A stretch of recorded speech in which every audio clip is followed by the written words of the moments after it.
जैसा कि आपने कहा 144 वर्ष बाद हम थोड़ा इतिहास और किताबों शास्त्रों को हटा भी दें तो ये मान के तो चलिए कि 144 वर्ष से तो हो ही रहा है। कोई परंपरा अगर 144 वर्ष से चल रही है और दिन प्रतिदिन वो बड़ी हो रही है, उसमें लोगों की संख्या बढ़ ही रही है।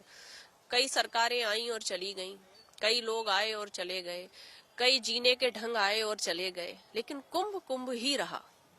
उसका जो मुख्य एक पैटर्न है, एक ढंग है कि भाई हम विशिष्ट पर्वों पे आएंगे और डुबकी लगाएंगे, ये हमें मोक्ष देगा। ये 144 वर्ष तक तो चल ही रही है। मेरी जो संस्था पंचतत्व है, इसके अंतर्गत हम नदियों की सेवा कर रहे हैं। अब तक मैंने 13,000 किलोमीटर की पदयात्राएं कर ली हैं। हमारी संस्था से 15 लाख लोग जुड़े हैं, जिनके जन सहयोग से हमने नदियों के किनारे पर 25 लाख पौधे लगाए हैं।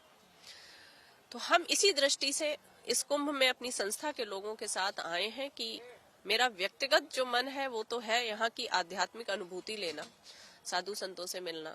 कुछ ऐसे नागा बाबा हैं जो कहाँ से आते हैं और कहाँ चले जाते हैं पता ही नहीं चलता, तो उनके दर्शन हो जाते हैं। क्या ढंग है हमारी संस्कृति का, वो देखने को मिल रहा है। ये सिर्फ डुबकी लगाना नहीं है, ये पूरी सनातन संस्कृति को समझने का एक बहुत अच्छा मौका है, जो बहुत कम समय में बहुत अधिक आप सीख सकते हैं। पर यही संस्कृति जो हमें प्रथम तल पर हमारे वेदों द्वारा बताई गई थी कि प्रकृति पूजन ही प्रारंभ है। हम पेड़ों को पूजते थे, हम गाय को पूजते हैं, हम नदियों को देवी मानते हैं। ये अकेला देश है जो नदियों को देवी मानता है। उसी धरातल पर मैंने इस संस्था का आरंभ किया और हमने सोचा कि हम वेदों वाली उसी संस्कृति को धरातल पर उतारेंगे। तो हम जो कुंभ में आए हैं वो डुबकी लगाने, साधु संतों के दर्शन करने, पर इसको हरित बनाने आए हैं।